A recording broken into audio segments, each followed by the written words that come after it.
नमस्कार। सेहत से जुड़े हमारे खास कार्यक्रम में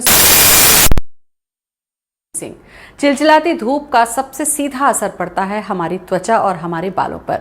तो क्या ये बढ़ता तापमान हमारी त्वचा के लिए किसी तरीके की कोई समस्या लेकर आता है जिसे हम मौसमी कह सकते हैं, या फिर बालों को ये मौसमी तौर पर कोई नुकसान पहुंचा सकता है?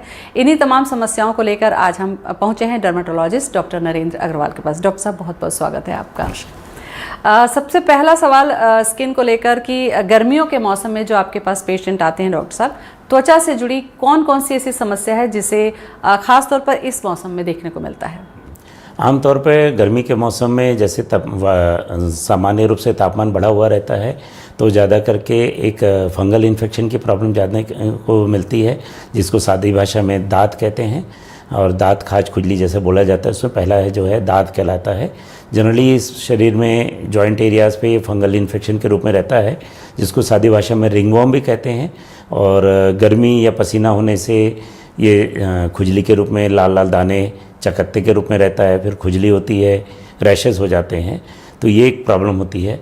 दूसरा एक प्रॉब्लम जो गर्मी के मौसम में देखने को मिलता है वो सन एलर्जी के रूप में रहता है। आमतौर पे जो खुले हुए भाग में छोटे छोटे दाने दाने हो जाते हैं, खुजली होती है, जलन होती है, और धीरे धीरे सन एलर्जी होने के बाद सनबर्न की प्रॉब्लम भी देखने को मिलती है।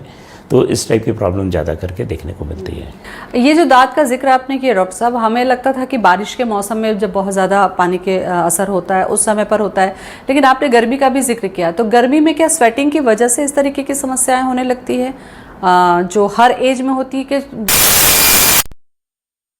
तक? तो क्या ये समस्याएं आमतौर पर इस सीज़न में ज़्यादा करके मिलती हैं? हालांकि वायु में आर्द्रता की कमी रहती है, थोड़ा ड्राई रहता है मौसम, फिर भी क्या है अपने यहाँ टेम्परेचर तापमान ज़्यादा होने से पसीना होता है, और स्पेशली जो जोड़ों वाले भाग में ज़्यादा करके पसीना रुका रहता है, जिसकी वजह से खुजली और हर वर्ग में देखने को मिलता है, बच्चे से लेकर युवा वर्ग में ज़्यादा करके मिलता है। और ख़ास तौर पर जो लोग फील्ड वर्क करते हैं, सेल्स का काम करते हैं, उन लोगों में ज़्यादा करके देखने को मिलता है। अच्छा, दांत को लेकर लोगों को ये रहता है कि क्या घरेलू उपाय करने लगते हैं? क्योंकि गर्मियों में देखिए एक घमौरी की भी समस्या हमें पहले बहुत ज़्यादा देखने को मिलती है, छोटे बच्चों में भी। तो घरेलू उपचार यहाँ पर करना चाहिए या फिर एक्सपर्ट से सलाह लेना बहुत ज़रूरी होता है? घरेलू उपचार आप चाहें तो 1-2 दिन शुरू में इनिशियल फेज़ में आप करके देख सकते हैं, जिसमें आमतौर पे हम लोग ज़्यादा करके रिकमेंड करते हैं कि नारियल तेल लगा के देखिए। यदि ज़्यादा वहाँ पे त्वचा में नमी आ रही है या पसीनापन गीलापन है तो आप कोई भी टैल्कम पाउडर लगा के उस जगह को शुष्क रख सकते हैं, ड्राई रख सकते हैं। और यदि इसके बाद भी एलर्जी बनी हुई है या खुजली बनी है तो आप ज़रूर अपने नज़दीक के चिकित्सक या स्पेशलिस्ट से सलाह ज़रूर लेना चाहिए। अच्छा, इसमें थोड़ा सा आप इसको आगे बढ़ाते हुए खुजली का हम जिक्र करते हैं। बहुत छोटे छोटे से दाने रैशेस के रूप में खासतौर पर गर्मियों में देखने को मिलते हैं। तो सामान्य घमौरी और संक्रामक जो खुजली होती है या जो स्किन से जुड़ी जो डिजीज़ होती है, उनमें क्या समानता होती है और वो भी क्या इस मौसम में होती है? जी हाँ, ये बहुत अच्छा सवाल है। एक आमतौर पे जो एलर्जी के रूप में होता है वो बारीक बारीक लाल लाल दाने के रूप में रहता है, त्वचा के किसी भी भाग में होता है, हाथ पैर से लेकर इनर पार्ट्स में भी होता है। ये संक्रामक नहीं होता, ये एलर्जी के रूप में रहता है। और ये करके इसमें जो एलर्जी है दिन में ज़्यादा होती है, रात के समय थोड़ा अपेक्षाकृत कम होती है। एक और होता है जिसको हम लोग स्केबीज़ या खुजली के रूप में बोलते हैं। यह ज़्यादा करके हमारे जो साथी है गांव में और रहते हैं और जिनके निस्तारी है नदी तालाब के जल से करते हैं तो उनमें इन्फेक्शन होने की प्रॉब्लम होती है और उनको स्केबीज़ के रूप में रहता है। इसकी एक खासियत होती है कि इसमें छोटे छोटे बारीक दाने होते हैं और उंगलियों के बीच में ये पाए जाते हैं। तो ये छोटे छोटे बारीक दाने रहते हैं और जनरली प्राइवेट पार्ट्स में भी होती है। इनमें खुजली प्रायः करके रात के समय ज़्यादा होती है और ये बहुत ज़्यादा संक्रामक होती है। यदि किसी परिवार के किसी एक सदस्य को हो जाए तो घर के पूरे सदस्यों को फैलने की पूरी संभावना रहती है। इसका इलाज क्या होगा? इसके लिए जो स्केबिसाइडल लोशंस आते हैं, परमेथ्रिन आता है, स्केबिसाइडल लोशंस होते हैं, इनको त्वचा में लगाया जाता है, गले के नीचे पूरी बॉडी पे लगाया जाता है और रात में लगाकर नेक्स्ट डे वॉश किया जाता है और उसको हफ्ते में 2 बार या 3 बार वॉश किया जाता है। इसमें साथ में परिवार के सारे सदस्यों का इलाज बहुत ज़रूरी होता है और स्पेशली अंडर गारमेंट्स का उपयोग को गर्म पानी में डुबा के धुलवाना बहुत अनिवार्य होता है। अच्छा, इस पर अगर इसको इग्नोर अगर किया जाता है तो क्या आपको लगता है कि ये स्किन के लिए किसी बड़ी डिजीज के रूप में कन्वर्ट हो सकता है? आमतौर पे बड़ी डिजीज़ के रूप में तो नहीं होता, लेकिन खुजली कर करके चूँकि रात की नींद खराब हो जाती है तो आदमी के स्वभाव में परिवर्तन हो जाता है, चिड़चिड़ापन आ जाता है, तो इस रूप से पाया जाता है। और एक से साथ कई परिवार हैं, संयुक्त परिवार के रूप में रहते हैं, सबको फैलने की संभावना रहती है। कई बार होता है 8-8, 10-10 लोग मेंबर है परिवार के, उन लोगों को प्रॉब्लम फैलने की संभावना दिखती है। एक तो सामान्य एलर्जी का हमने जिक्र किया, जो स्किन रैशेस हैं, उसके बाद में ये स्किन से जुड़ी बीमारी है, लेकिन इसी से थोड़ा सा इसको हम और आगे बढ़ाएं डॉक्टर साहब। उसमें ये होता है कि कई बार जो दाने निकलते हैं छोटे बच्चों में या बड़े बच्चों में, तो जैसा कि कहा जाता है कि माता के तौर पर भी हम समझते हैं, कई बार पहचान नहीं पाते हैं, तो क्या इस सीज़न में ऐसी भी देखने को मिलती हैं क्या? जी हाँ, इसमें प्राय करके चिकन पॉक्स के सिम्टम मिलते हैं, जिसको छोटी माता कहा जाता है। पहले के जैसे आपने याद किया होगा, पहले के लोगों होता था कि एग्ज़ाम के टाइम में माता हो गई तो बच्चे का पूरा साल ख़राब हो जाता था। आमतौर पे बच्चे को घर से बाहर नहीं निकलने देते थे, 14 दिन 15 दिन के लिए घर में रखा जाता था। तो आजकल भी चिकन पॉक्स होता है, हालांकि इसके तादाद बहुत कम हो गए हैं, इसकी इंटेंसिटी भी कम हो गई है, क्योंकि आजकल बच्चे को शुरू से वैक्सीन दिया जाता है, 1.5 साल की उम्र में उसको वैक्सीन दिया जाता है, जिससे यदि माता के दूसरे सब वायरस के सब टाइप्स होते हैं तो उसकी जो इंटेंसिटी बहुत कम होती है। इनमें भी एक स्पेशल लक्षण होते हैं, जनरली सर्दी जुकाम से शुरू होता है और शरीर में बारीक बारीक दाने होते हैं। इसकी एक खासियत होती है, इसमें छोटे छोटे दाने होके उसमें पानी भरे हुए छाले होते हैं, इनसे इनको पहचाना जाता है। और कई बार होता है मुंह में, तालू में भी इस टाइप के दाने होते हैं, तो उनसे पहचान के इनको सही रूप से एंटीवायरल दवा दी जाती है और इनको रेस्ट देने से 5 से 7 दिन में ठीक हो जाते हैं। बिल्कुल, इसीलिए मैंने ये पूछा कि अगर ऐसे सिम्टम्स दिख रहे हैं किसी को, तो पहले के समय में ये कि मेडिसिन आपको नहीं लेनी है, लेकिन अभी आपने कहा कि दवा लेकर उसके इन्फेक्शन को कम किया जा सकता है, तो एक्सपर्ट के पास जाना ज़रूरी है। मैंने कहा कि स्किन से जुड़ी समस्या है, तो थोड़ी सी इसको मैं और बढ़ा हुआ रूप में देखें डॉक्टर साहब। कई बार ये होता है कि अचानक से बॉडी में रैशेस हुए और पूरे शरीर में छोटे छोटे चकत्ते देखने को मिलते हैं, जो लाल रंग के चकत्ते उभर जाते हैं और बहुत ज़्यादा अनईजी उसमें इचिंग होने लगती है। तो ये कौन सा रूप है और क्या सीधे हीट का असर पड़ता है, सेव होता है क्या ये? जी हाँ, एक इसमें 2 टाइप का होता है। एक जो अर्टिकेरिया कहलाता है, जिसमें लाल लाल चकत्ते होते हैं, शरीर के भाग में सूजन आ जाती है, एलर्जी हो जाती है। ये एक एलर्जी की रूप प्रॉब्लम है। इसमें अलग अलग प्रकार से होता है, मौसम के कारण भी हो सकता है, थोड़ा खान पान के ऊपर नीचे होने से भी है, पेट का डाइजेशन ठीक नहीं होने से एलर्जी के रूप में होता है। तो ये एलर्जी के रूप में होता है। एक और दूसरा होता है जो हम लोग कहते हैं एरिथेमा नोडोसम कहलाता है। कुछ इन्फेक्शन होता है जिसकी वजह से ऐसे लाल लाल चकत्ते होते हैं। आमतौर पे ऐसे रूप में होता है, कभी होता है कि त्वचा के भाग में देखने को मिलता है, कभी कभी कान में स्वेलिंग आ जाती है, नाक में होती है। जब एलर्जी बहुत ज़्यादा सीवियर हो जाती है तो होठों में, आँखों में सूजन आ जाती है, और ये थोड़ा सा ज़्यादा वृहद रूप से होता है, जिसको हम लोग एंजियोएडिमा कहते हैं। तो कभी कभी ये जानलेवा होता है, कभी कभी सांस की नली में यदि सूजन आ जाए तो सांस लेने में तकलीफ होकर जानलेवा साबित हो जाती है। इसलिए इसको नज़रअंदाज नहीं करना चाहिए। यदि किसी को एलर्जी ज़्यादा हो रही है तो आपके नज़दीक से डॉक्टर से या स्पेशलिस्ट से ज़रूर सलाह लें। बिल्कुल, स्किन पर ही हम चर्चा कर रहे हैं, तो थोड़ा सा इसको हम बढ़ाते जा रहे हैं, क्योंकि मुझे लगता है सुंदर दिखना सभी की इच्छा होती है, लेकिन ये जो सनलाइट है, ये जो हीट है, वो हमारी स्किन के लिए बड़ा दुश्मन हो जाता है जब सन स्ट्रोक या सन टैनिंग जैसी चीज़ें होती हैं। तो ये जो सन टैन है, इससे हम बचें कैसे डॉक्टर साहब, और क्या ये स्थायी तौर पर हो जाता है या पिगमेंटेशन के तौर पर हमारी स्किन पे हो जाता है? कैसे बचें अगर हो गया है, होने से पहले, और अगर हो गया है तो उसके बाद? जी हाँ, चूँकि हमारे चारों ओर प्रदूषण का बहुत ज़्यादा प्रादुर्भाव हो गया है, जिससे आप सबको जाहिर है कि ओजोन की लेयर हमारी कुछ हद तक डैमेज हो चुकी है, जिससे हमारे शरीर में, हमारे धरती पे अल्ट्रावायलेट रेस आने लग गई हैं। अल्ट्रावायलेट रेस 3 टाइप की होती हैं, A, B और C टाइप की है। जो B और C टाइप की जो है अल्ट्रावायलेट रेस हमारी त्वचा को नुकसान करती हैं। तो चूँकि गर्मी के मौसम में इनका थोड़ा प्रोपोर्शन ज़्यादा होता है, इसलिए ये नुकसान करती हैं, और ये हमारी त्वचा के स्पेशली खुले हुए भाग पे नुकसान करती हैं, जो बारीक बारीक दाने के रूप में, रैशेस के रूप में होती है, और थोड़ा बढ़ जाने से एलर्जी के रूप में होती है। उसके बाद हमको ध्यान रखना चाहिए, हमें सनस्क्रीन लोशंस का इस्तेमाल करना चाहिए। गर्मी के मौसम में विशेष रूप से हमको अपने त्वचा में कॉटन के लूज़ वाले ढके हुए कपड़े का इस्तेमाल करना चाहिए, जिससे डायरेक्ट सनलाइट का हमारी त्वचा पे डायरेक्ट कांटेक्ट ना हो पाए। और इसके साथ साथ हमको सनस्क्रीन लोशन का इस्तेमाल करना चाहिए। ये लोशन बड़ा चलन में है डॉक्टर साहब, क्योंकि हमें याद है जब हम छोटे हुआ करते थे तो हमें सनस्क्रीन जैसा कोई भी लोशन हमें पता नहीं था और हम लोग बिंदास धूप में खेला करते थे। लेकिन आज हम देखते हैं कि अगर छोटे बच्चे धूप में जाते हैं तो हम उन्हें मना करते हैं, क्योंकि बहुत ज़्यादा सन से टैनिंग की प्रॉब्लम हो रही है। तो क्या सनस्क्रीन के भी कोई टाइप्स होते हैं कि कितने प्रकार के होते हैं, किस उम्र में लगाने वाले होते हैं, या फिर जो वाटर बेस्ड होते हैं, ऑयल बेस्ड होते हैं, ऐसे बहुत सारी इसको लेकर भ्रांतियां होती हैं। तो क्या इसको हम एक्सपर्ट से सलाह करके लेना चाहिए, या फिर हम कैसे खरीदें या कैसे बचें, कैसे डिसाइड करें? इसके लिए सबसे पहले आपको पता होना चाहिए कि आपका स्किन टाइप क्या है। आमतौर पे 4 प्रकार की स्किन होती है। एक तो नॉर्मल स्किन होती है, एक ऑयली स्किन होती है, एक ड्राई होती है, और चौथी होती है मिक्स टाइप की। मिक्स टाइप मतलब कुछ पार्ट आपका ऑयली होता है, कुछ पार्ट ड्राई होता है। तो आपका त्वचा का प्रकार आपको बहुत ज़रूरी है। यदि जिनकी स्किन ऑयली है उनको आपको लोशन बेस पे सनस्क्रीन इस्तेमाल करना चाहिए, जेल बेस पे करना ज़्यादा अच्छा है।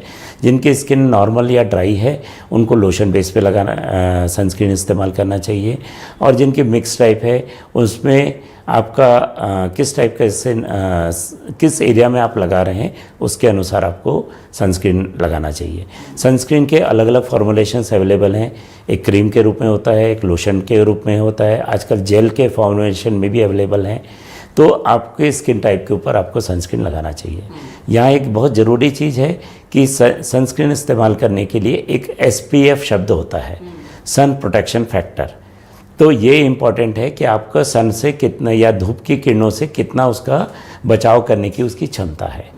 हमारे छत्तीसगढ़ या आसपास के एरिया में नॉर्मली जो सनस्क्रीन है 30 से 50 सनस्क्रीन SPF का सनस्क्रीन इस्तेमाल करना पर्याप्त होता है। आजकल मार्केट में 80 SPF वाले भी सनस्क्रीन अवेलेबल हैं, 90 SPF वाले भी हैं। इन चीज़ों की आपको आमतौर पर आवश्यकता नहीं पड़ती है। तो ये जो डिसाइड है SPF डॉक्टर साहब की 30 है या 50 है या हमको उससे ज़्यादा लगाना है, ये स्किन की टाइप के अकॉर्डिंग डिसाइड होता है, या फिर हमारा जो वर्किंग बिहेवियर है कि हम किस तरीके से एक्सपोजर हो रहे हैं सन में, उसके अकॉर्डिंग कैसे डिसाइड होता है? जी हाँ, सनस्क्रीन का उपयोग नॉर्मली इसका इफेक्ट 3 से 4 घंटा रहता है। आजकल कुछ सनस्क्रीन अवेलेबल हैं जिनका 5 से 6 घंटे भी इफेक्ट रहता है, लेकिन हम प्रैक्टिकली कहें कि 2 से 3 घंटा ही मान के चलिए आप, या 3 से 5 घंटा मैक्सिमम। तो आपको यदि फील्ड वर्क वाले हैं, सेल्स लाइन में है या मार्केटिंग लाइन में है, आपको दिन भर बार बार सनलाइट का एक्सपोजर होता है, तो आपको हर मान के चलिए 3 से 4 घंटे में सनस्क्रीन का उपयोग करना चाहिए। यदि आप एक बार सुबह ऑफिस जाते हैं और एक बार आते हैं तो आपको एक ही बार सनस्क्रीन का इस्तेमाल करना पर्याप्त होता है। और ये चीज़ आपको ध्यान रखना चाहिए, फील्ड वर्क वाले हैं या मार्केटिंग साइड वाले हैं उनको ज़्यादा SPF का सनस्क्रीन इस्तेमाल कर सकते हैं, फिर भी 50 SPF से ज़्यादा लेने का कोई बहुत ज़्यादा औचित्य नहीं है। ठीक है, ये प्रिकॉशन तो हमने पहले से कोशिश कर रहे हैं कि हमें इस तरीके की दिक्कतें ना हो। इन केस सन टैनिंग हो गई, क्योंकि गर्मियों के मौसम में लोग घूमने भी जाहिर सी बात है जाते हैं, और जब लौटते हैं तो देखते हैं कि जो चेहरा है वो काला हो चुका है, रंग जो है वो सांवला हो चुका है, या फिर पिगमेंटेशन जैसी जो समस्या है वो आ चुकी है। तो क्या इसका इलाज संभव है स्किन में? बिल्कुल संभव है। इसके लिए आपको ज़्यादा कुछ करना नहीं पड़ता। आने के बाद आप अपनी जगह से पहले तो आप प्रिकॉशन लीजिए। आप जब भी घूमने जा रहे हैं या कहीं सी बीच एरिया में जा रहे हैं या कहीं टूर में जा रहे हैं तो आप पर्याप्त SPF का सनस्क्रीन लेके चलिए, और इसका ज़रूर अपने यात्रा के दौरान इस्तेमाल करिए, है ना। तो और यदि उसके बाद भी आप सन टैन हो गए हैं या सन एलर्जी हो गई है तो आने के बाद आप मॉइस्चराइज़र का इस्तेमाल अच्छे से करिए। कोई भी मॉइस्चराइज़र लगाइए, त्वचा के जितने भाग में टैनिंग हो गई है, एलर्जी हो गई है, मॉइस्चराइज़र का इस्तेमाल पर्याप्त रूप से करिए। हफ्ता 10 दिन लगता है, मैक्सिमम 15 दिन लगेगा। धीरे धीरे स्किन का टोन अपने आप धीरे धीरे नॉर्मल आ जाता है। साथ में विटामिन C जरूर लेना चाहिए। विटामिन C आप साइट्रस फ्रूट्स के रूप में ले सकते हैं, जैसे संतरा है, मौसम्बी है, नींबू है। इन चीज़ों का पर्याप्त मात्रा में अपने डाइट में सेवन करें। तो आप विटामिन C की टैबलेट्स भी अवेलेबल हैं। तो इन चीज़ों का इस्तेमाल कर सकते हैं। बिल्कुल। तो कोशिश तो हमारी यही होनी चाहिए कि जब बहुत ज़्यादा एक्सपोजर सन में जा रहे हैं तो सनस्क्रीन का इस्तेमाल करें और थोड़ा सा अपने स्किन को मॉइस्चराइज करें। ये तो स्किन की देखभाल हो गई डॉक्टर साहब, लेकिन अगर हम हेयर की बात करते हैं, क्योंकि ख़ास करके जो यंग जनरेशन है वो आजकल बहुत ज़्यादा एक्सपेरिमेंट अपने हेयर्स को लेकर करती हैं, गर्मियों में क्या ध्यान रखना चाहिए? क्योंकि स्वेटिंग की वजह से वापस हेयर में भी प्रॉब्लम्स होती है, तो कौन कौन सी प्रॉब्लम्स आपके पास पहुँचती है गर्मियों के मौसम में? आमतौर पे जो गर्मी के मौसम में बाल रूखे बेजान जैसे हो जाते हैं और सूखे हो जाते हैं, ड्राई हो जाते हैं, जिसकी वजह से बाल टूटने की या बाल झड़ने की समस्या होती है। तो इसमें आपको बालों में ऑयलिंग करना चाहिए थोड़ा मॉइस्चर देने के लिए। लेकिन यहाँ पे एक चीज़ ज़रूर बोलूँगा, बहुत ज़्यादा ऑयल नहीं लगाना चाहिए, थोड़ी मात्रा में लगाना चाहिए, जड़ों में लगाना चाहिए। रोज़ नहीं लगा सकते तो हफ्ते में 2 बार लगाइए, जिससे बालों में न्यूट्रिशन मिलेगा, बालों का रूखा होना नहीं होगा। और एक माइल्ड एंटी डैंड्रफ शैम्पू का इस्तेमाल करना चाहिए। अच्छा, इस गर्मी में के मौसम? हाँ, मगर में माइल्ड एंटी डैंड्रफ शैम्पू का इस्तेमाल करना चाहिए, जिससे आपके बालों में यदि जो ड्राई होने से स्केलिंग हो रही है, डैंड्रफ हो रहे हैं, तो बाल आपके झड़ने की समस्या ना रहे, बालों का एक टेक्सचर बना रहे, उसकी सॉफ्टनेस और लश्चर बना रहे, तो इस पर बालों में चमक बनी रहती है। चूँकि आप स्किन एक्सपर्ट हैं डॉक्टर साहब, ये सवाल ज़रूर पूछूंगी आपसे कि ऑयल को लेकर बड़ा मिथ है, खास करके यंग जनरेशन जो बच्चे युवा हो रहे हैं, उनके पास में लॉजिक है कि बालों में तेल की ज़रूरत बिल्कुल नहीं होती, क्योंकि जो भी है जड़ से ग्रोथ हो रही है। अगर आप ऑयल डालते हैं तो जो डस्ट है वो जमती है, ब्लॉक होता है, हेयर फॉल होता है। तो वास्तव में जो ऑयल मसाज की परंपरा हमारे यहाँ रही है, वो वास्तव में असर डालती है हमारे बालों के रखरखाव के लिए? ये थोड़ा सा आप विस्तार से बताइए, क्या है इसके पीछे? अभी युवा वर्ग जो, जैसा आपने बोला कि बिल्कुल ऑयल का इस्तेमाल नहीं करना चाहते या नहीं करते हैं, तो उनके पूरे बाल के आप देखेंगे तो स्कैल्प पूरे ड्राई हो जाते हैं। ड्राई हो जाते हैं तो हेयर फॉल की समस्या हो जाती है, समय से पहले बाल सफ़ेद होने की समस्या देखने को मिलती है। तो आप ये मान के चलिए, जो ऑयल आप लगाते हैं या इस्तेमाल करते हैं, वो जैसे आप पेड़ में आप खाद देते हैं, उसी टाइप का एक काम करता है। जैसे आप पेड़ में खाद रोज़ तो नहीं देते हैं, हर 15 दिन, महीना दिन में जैसा उसका शेड्यूल होता है वैसा दिया जाता है। सेम यहाँ पे बालों के लिए खाद का काम करता है ऑयल। तो थोड़ी मात्रा में ऑयल लगाइए, जड़ पे लगाइए। पहले के जो माँ दादी लोग होते थे, बहुत ज़्यादा मात्रा में तेल लगाया करते थे। आजकल वो कंसेप्ट नहीं है। ज़्यादा तेल लगाएंगे तो भी डैंड्रफ की समस्या होगी, बालों में यदि तेल नहीं लगाएंगे तो भी डैंड्रफ की समस्या होती है। तो यहाँ इन युवा वर्ग को ज़रूर बोलना चाहूँगा, आप थोड़ी मात्रा में लगाइए, ऑयल लगाइए, जड़ों पर लगाइए। आप भले आपको लगे तो आप नेक्स्ट डे मॉर्निंग वॉश कर लीजिए, और जिन साथियों को बिल्कुल भी नहीं भाता हो, आप 2 घंटा कम से कम उसको न्यूट्रिशन दीजिए, जिससे आपके बाल थोड़े अच्छे और थोड़ा उसका टेक्सचर सुधर जाएगा। तो इससे समय से पहले जो बाल सफ़ेद हो रहे हैं या बाल रूखे हो जाते हैं, इन समस्या से हम कुछ हद तक अपने आप को, बालों को बचा सकते हैं। कौन सा ऑयल बेस्ट होता है डॉक्टर साहब? मार्केट में तो बहुत सारे आज देख रहे हैं हम कि झड़ने से रोकने के लिए तेल है, ग्रोथ के लिए तेल है, तो कहीं ना कहीं एक भटकाव स्थिति होती है। तो वास्तव में हमारे हेयर की हेल्थ के लिए कौन सा ऑयल बेस्ट होता है? हम तो आज भी कहते हैं कि नारियल तेल सबसे बेस्ट है। यदि आपको प्योर नारियल तेल मिल सकता है तो सबसे बेस्ट है, उससे अच्छा कुछ नहीं है। और यदि उससे थोड़ा हटना चाहते हैं तो बादाम तेल आप लगा सकते हैं, उनसे आप बालों में न्यूट्रिशन दे सकते हैं। हालांकि बहुत किस्म के अलग अलग कॉम्बिनेशन में नारियल तेल भी अवेलेबल हैं, कुछ जिसमें दूसरी चीज़ें भी दी गई हैं, लेकिन नेचुरल रूप से इन 2 चीज़ें हैं, जो 2 किस्म के ऑयल हैं, जो आज भी हमारे बालों के, हमारे स्किन के टेक्सचर के लिए सबसे बेस्ट माने जाते हैं। आज के समय में जो ड्राइनेस की समस्या है, उसका एक तो कारण आपने बताया डॉक्टर साहब कि हेयर ऑयल यूज़ नहीं करते हैं जनरेशन। दूसरा हम ये देखते हैं ना कि एक्सपेरिमेंट बहुत ज़्यादा हो रहे हैं, कलर्स बहुत ज़्यादा चलन में हैं, स्ट्रेटनिंग कर रहे हैं या फिर केराटिन जैसी जो चीज़ें हैं वो कर रहे हैं। तो इससे क्या बालों को डैमेज नहीं होता? और अगर डैमेज होता है तो फिर इसके साथ साथ क्या प्रिकॉशन हम रखें कलर के लिए? हाँ, कलर एक बहुत बड़ा इम्पॉर्टेंट है। क्या होता है, जब भी आप कोई कलर लगाते हैं तो उसमें एक लेयर होती है जो अमोनिया के रूप में रहती है, जो हमारे बालों में एक नेचुरल रूप से लश्चर होता है, वो ऑयल के लेयर रहती है। जब तक आप उस पर अमोनिया, भले वो आजकल जितने आपके कलर आते हैं, डाई आते हैं, उसमें अमोनिया फ्री लिख के आता है, लेकिन आप ये चीज़ प्रैक्टिकली मान के चलिए, जब तक किसी चीज़ पे ऑयल लगा हुआ है उसके ऊपर कोई कलर नहीं चढ़ता। तो जब भी आप डाई करते हैं तो आप एक लेयर लगाते हैं, जिससे वो अमोनिया की लेयर होती है आमतौर पे, जो वहाँ के जो नॉर्मल ऑयल रहता है और बालों के स्ट्रैंड्स पे, वो उसको निकालता है, तभी आपका जो दूसरा कलर है वो चढ़ता है। तो ये आप मान के चलिए, तो उससे आप उसके बालों का लश्चर या टेक्सचर को बिगाड़ रहे हैं। तो जितने बार आप लगाते हैं उतने बार आप बालों का जो लेयर है, जो प्रोटेक्टिव लेयर है उसका, जो इसीलिए बालों की जो शाइनिंग है, लश्चर है, वो ख़राब हो जाता है। तो इन चीज़ों को मैं तो कहूँगा कि आपको डाई का इस्तेमाल कम से कम करना चाहिए, या यूँ कहिए तो ना करना चाहिए। लेकिन आज के परिवेश में ये चीज़ प्रैक्टिकली संभव नहीं है, तो आप जितना कम से कम इस्तेमाल करें उतना अच्छा है। अच्छा, कलर कराने के बाद या फिर ये जो बहुत अलग अलग प्रकार के एक्सपेरिमेंट करते हैं, क्या इसकी वजह, ये भी एक बहुत बड़ी वजह है डॉक्टर साहब कि हेयर फॉल बहुत ज़्यादा हो रहा है यंग्स में आजकल? हाँ, हर कंपनी के जो हेयर डाई है या हेयर कलर्स हैं उसका कॉम्पोजिशन थोड़ा थोड़ा अलग होता है। तो अब आपको मालूम नहीं कौन सा केमिकल आपके बालों के लिए या आपकी सेहत के लिए नुकसानदेह है। तो इस चीज़ पे आपने को गौर करना चाहिए। जो आपको ठीक लगता है या आपको ऐसा लगता है कि उसकी वजह से, इसका सबसे एक चीज़ बताऊंगा, जब भी आप कलर डाई लगाते हैं या जो चीज़ सूट नहीं करती उसका एक सिम्टम है कि आपको बालों में जैसे आपने कलर लगाया आपको खुजली होने लगती है, एलर्जी होती है, या बाल झड़ने की समस्या बढ़ जाती है। एक सिंपल सा लेमैन लैंग्वेज में कहेंगे, एलर्जी, खुजली हो रही है या बाल झड़ने की समस्या बढ़ रही है, इसका मतलब उस जो भी कलर है, जिस भी कंपनी का ब्रांड है, वो आपको, आपकी स्किन को, आपके बालों को सूट नहीं करता है।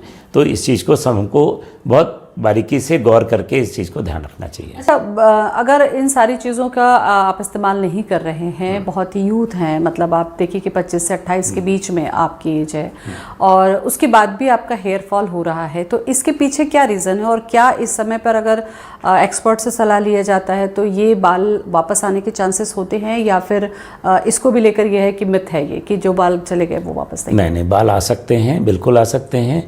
यदि आपके जेनेटिक इस टाइप की प्रॉब्लम नहीं है तो भी आ सकते हैं, कुछ हद तक आ जाते हैं। यदि बालों में हेयर फॉलिकल हैं तो हम लोग कुछ दवाइयाँ आजकल अवेलेबल हो गई हैं जिनके थ्रू हम बालों की रीग्रोथ करते हैं। यहाँ हमें अपने युवा साथियों को ज़रूर बोलना चाहिए कि आप अपने डाइट का विशेष रूप से ध्यान दें। एक ऑयल के बारे में हमने बात करी है, लेकिन अपने डाइट का विशेष रूप से ध्यान दें। जंक फूड जो होते हैं आजकल, जो आपका युवा वर्ग के लिए जिसके प्रति बहुत ज़्यादा उनका रुझान है, उन पे विशेष रूप से ध्यान देना चाहिए। उसमें कोई भी न्यूट्रिशनल वैल्यू नहीं होती है ना, कोई प्रोटीन्स नहीं है, विटामिन्स नहीं है, मिनरल्स नहीं होते हैं, केवल आपका टेस्ट होता है जिससे आप, और बल्कि ये कहा जाए उसमें केवल कैलोरी रहती है, जिससे आपके बालों में या आपकी स्किन के लिए जो विटामिन्स मिनरल्स की कमी हो जाती है और ये सब समस्याएं देखने को मिलती है। हम युवा वर्ग को बोलेंगे कि आप अपने डाइट में प्रोटीन्स हैं, इसके लिए आप अपने नेचुरल रूप से स्प्राउट्स हैं, है ना, पनीर है, राजमा है, सोयाबीन है, इन चीज़ों को लीजिए। विटामिन्स के लिए आप सलाद लीजिए, फ्रूट्स खाइए, डाइट का विशेष रूप से ध्यान दीजिए। डॉक्टर साहब, जैसे स्किन के लिए हमने कहा कि विटामिन सी की जो टैबलेट्स होती हैं, अगर बहुत ज़्यादा हमारी कमी है तो उसको हम पूरा कर सकते हैं। क्या बालों की सेहत के लिए कुछ एक ऐसी मेडिसिन होती है या कुछ ऐसी दवाएं होती है जिसको हम खाएं तो हमारे हेयर जो है वो अच्छे रहें? क्या ऐसी कोई दवा है मार्केट? बिल्कुल बिल्कुल है। इसमें हम बायोटिन का विशेष रूप से रोल रहता है। बायोटिन रहता है। बायोटिन आप नेचुरल रूप से भी हरी सब्जियां, सलाद हैं, भाजियों में बहुत ज़्यादा प्रचुर मात्रा में पाया जाता है। और इसके बाद भी आप लेना चाहें तो बायोटिन की टैबलेट्स अवेलेबल होती हैं। जिंक है, मिनरल मैग्नीशियम है, जिंक है, कॉपर है, ऐसे बहुत सारे मिनरल्स होते हैं जिनका विशेष रूप से इनका योगदान रहता है। तो इनकी टैबलेट की कॉम्बिनेशन की टैबलेट्स अवेलेबल है मार्केट में, लेकिन मैं सजेस्ट करूंगा कि आप नेचुरल रूप से लें तो ज़्यादा अच्छा आपके लिए फ़ायदेमंद है। डॉक्टर साहब, ये तो बहुत अच्छी बात है कि नेचुरल डाइट से ही हो जाए, लेकिन कई बार क्या कुछ ऐसी जांच आप करवाते हैं कि ब्लड टेस्ट में आपको ये पता चल जाए कि आपकी बॉडी में या ब्लड में ये सारी चीज़ें कमी है, अगर उसको फिलफिल आप मेडिसिन से करते हैं तो ये प्रॉब्लम दूर हो जाती है? बिल्कुल हाँ, इसके लिए हम लोग विशेष रूप से जाँच कराते हैं, जैसे सीरम कैल्शियम कराते हैं, सीरम विटामिन B12 कराते हैं, विटामिन D की जाँच कराई जाती है। कुछ लोगों में जिनको बाल झड़ने की समस्या होती है, उनमें थायराइड की प्रॉब्लम होती है तो उनके लिए थायराइड के टेस्ट भी कराते हैं। कुछ लोगों को एलर्जी से संबंधित होती है तो IgE, सीरम IgE लेवल भी कराते हैं। कुछ लोगों को युवा वर्ग में हीमोग्लोबिन की कमी होती है, इसके लिए हम लोग CBC कराते हैं, जिससे हीमोग्लोबिन टेस्ट किया जाता है, जिससे पता चल जाता है कि उनमें किस चीज़ की कमी है। पेरिफेरल स्मीयर कराया जाता है ब्लड टेस्ट के थ्रू, जिसमें पता चलता है कि आयरन की कमी है या ऐसी कुछ कमी है, तो किस टाइप की कमी है, किस टाइप की आयरन डेफिशिएंसी है, तो उसके अनुसार दवा दी जाती है और इन चीज़ों को ठीक किया जाता है। तो लास्ट में कोई टिप्स आप देना चाहें हमारे दर्शकों को हेयर और स्किन को, खास करके गर्मी के इस मौसम के लिए? बिल्कुल, आप अपने डाइट का विशेष रूप से ध्यान रखें। है ना। स्पेशली विटामिन्स हैं, मिनरल्स हैं, इनको प्रचुर मात्रा में लेंगे। पानी का सेवन ज़रूर करना चाहिए, पानी अच्छे से में लेना चाहिए, लगभग 3 से 4 लीटर रोज़ पीना चाहिए या 15 से 20 गिलास लेना चाहिए।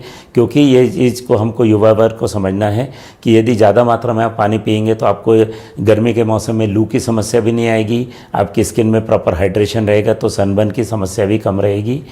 और आप जंक फूड से बचिए, अच्छे हेल्दी डाइट लीजिए, आप नींद अच्छे से लीजिए, योगा प्राणायाम का प्रयोग जरूर करना चाहिए, जो आपके स्किन अच्छी और हेल्दी रहे, बाल अच्छे स्वस्थ रहें, आपकी स्किन हमेशा ग्लो करती रहे। डाई का उपयोग कम से कम करें और अच्छे हेल्दी रहें, मस्त रहें।